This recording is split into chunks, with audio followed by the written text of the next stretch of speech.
Hello lovely, welcome back to my kitchen. It is always a pleasure to have you here.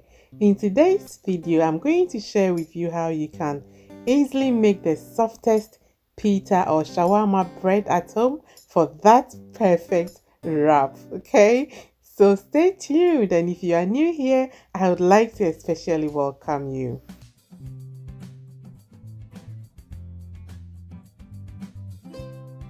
Welcome back.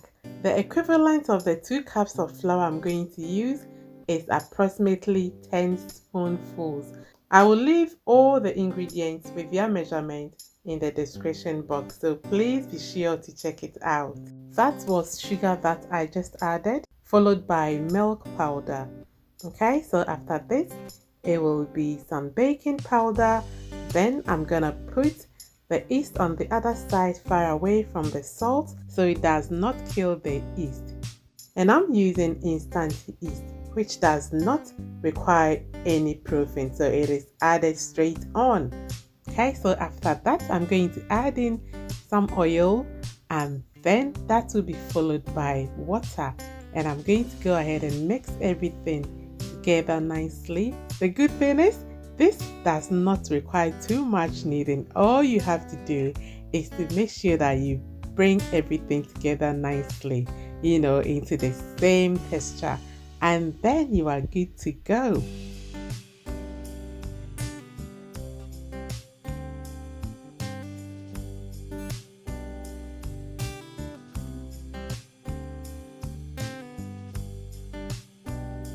Okay, so I'm going to cover it and let it rest for 1 hour.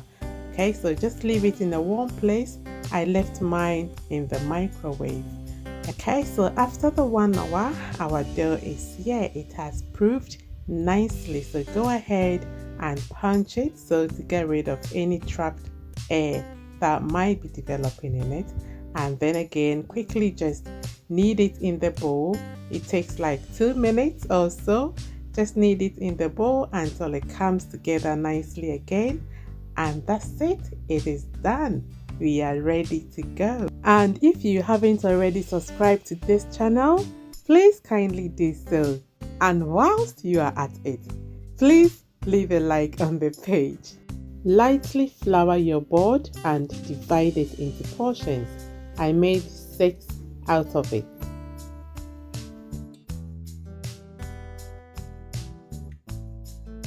And then when you are done, make a smaller balls out of them so it is easier for you to roll.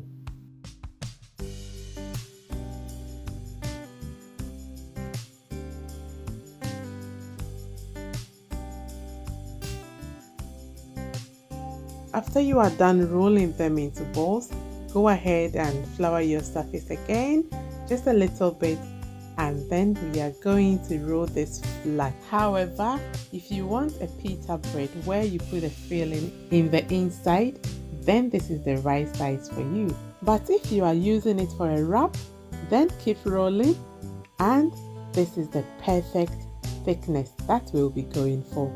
It has to be light, just like so.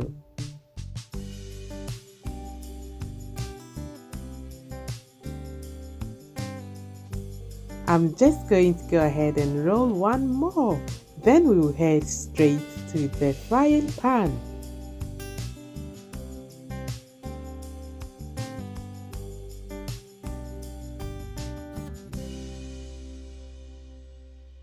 Once you are done with the rolling, place the rolled dough onto a hot frying pan without any oil and cook for about a minute only.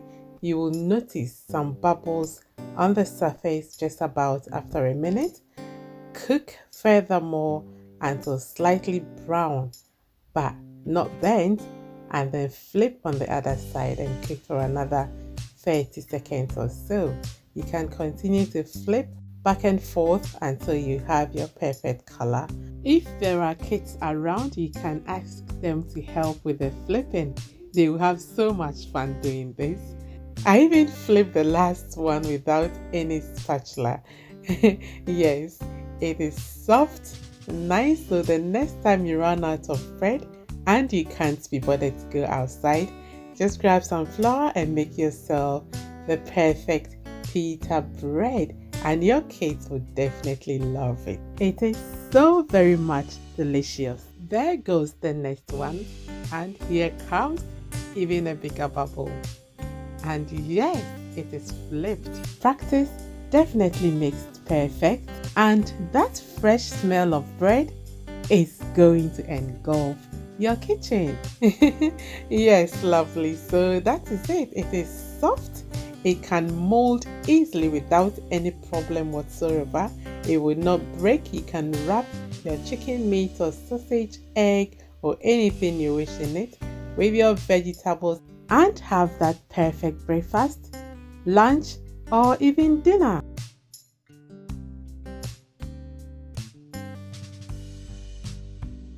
So thank you so very much for staying with me until the end. I do hope to see you again in my next video. Until then, take care and stay blessed. Bye bye.